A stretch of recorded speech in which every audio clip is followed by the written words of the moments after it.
Hello there, and welcome to the Ever After Crafter.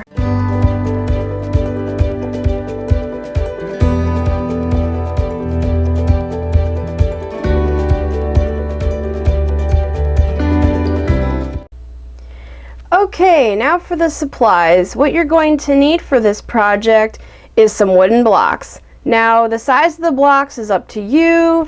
I wanted to go with something a little larger just because I thought they'd be easier to paint, and well, that was all Home Depot had. But you can find these at Home Depot, craft stores. These were only like $3 per package. I wanted a lot of them because being a writer, I like to write a lot.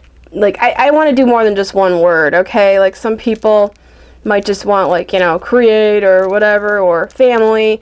I like to change things up. So what I'm planning on painting on these is not only numbers and words, but I'm also going to have punctuation marks and probably some holiday symbols, you know, if I want to spell out Merry Christmas or something. So because I'm just too lazy to paint them all by hand individually, I decided to go the easy route with a can of spray paint. And because I want something that's going to be, you know, to go with my decor, I went with a nice cream color with a little bit of texture, not much, just enough to give it some flecks of color in there. This is Rust-Oleum multicolor textured. So I'm going to be spray painting all these blocks after I lay them out, which I will show you later.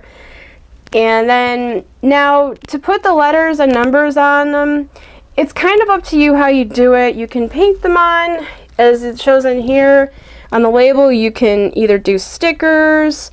The list it's pretty up to you. I'm probably going to do a combination of paint and perhaps permanent marker.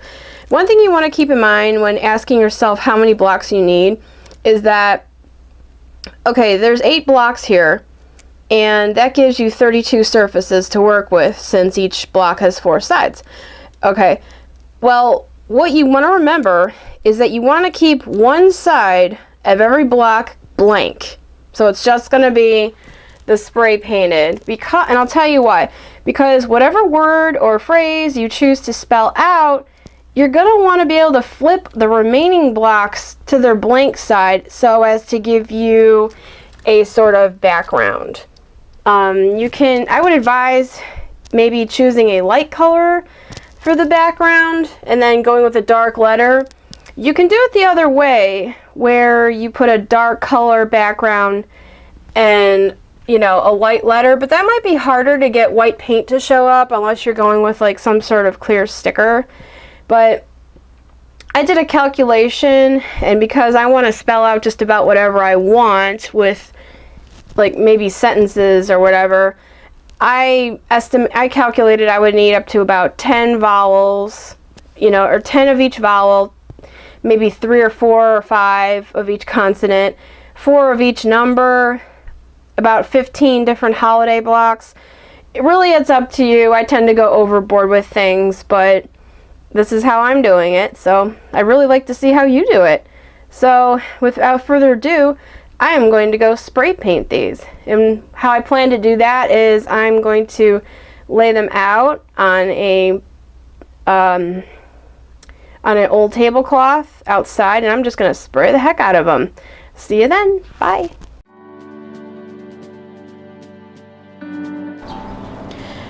Okay guys, welcome back. I have just laid out all these blocks. I really didn't think there would be quite this many of them, but I've laid them out on an old tablecloth, and now is the time I'm going to spray them down.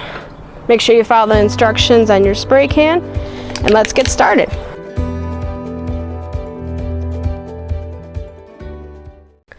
Okay, and we are back. Now, I finished spray painting these for the most part. I was using this Rust-Oleum multicolor textured, but I don't know if it was a bad can or what, but it just wasn't coming out very much. And the can is all empty, but it just didn't cover the blocks very much at all. In fact, it wasn't even really enough for a single coat.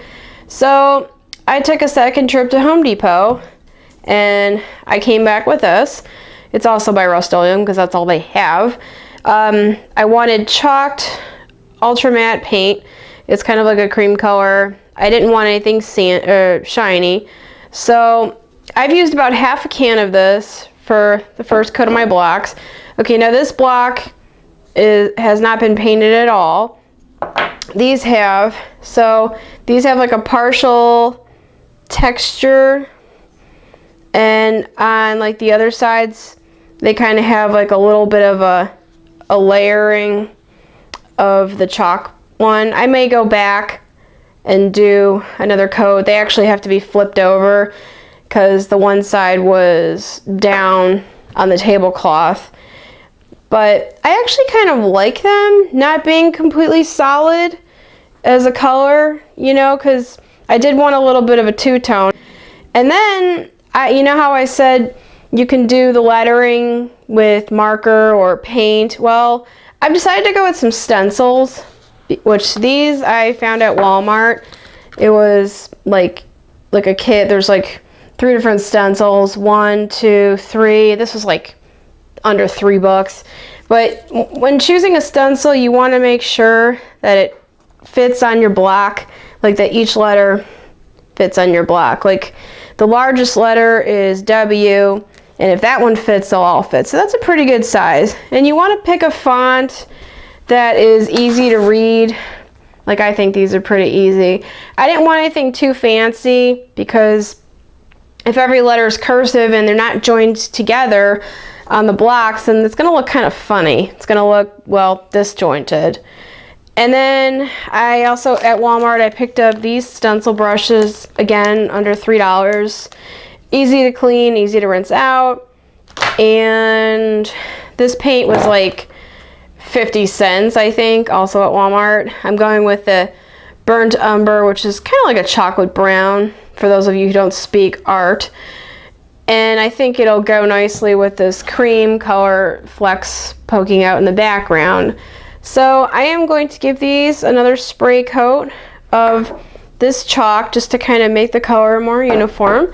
And then I will get back to you with the finished product.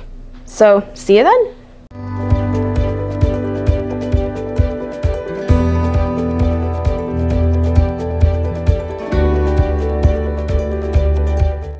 Well, that's about it, guys. That's all for today. I hope you enjoyed my letter block demonstration. I'd really like to know in the comments what you think. I'd really like to see pictures of your letter blocks. And if there's any craft demonstration you would like to see, please let me know. And in the meantime, check out the gallery.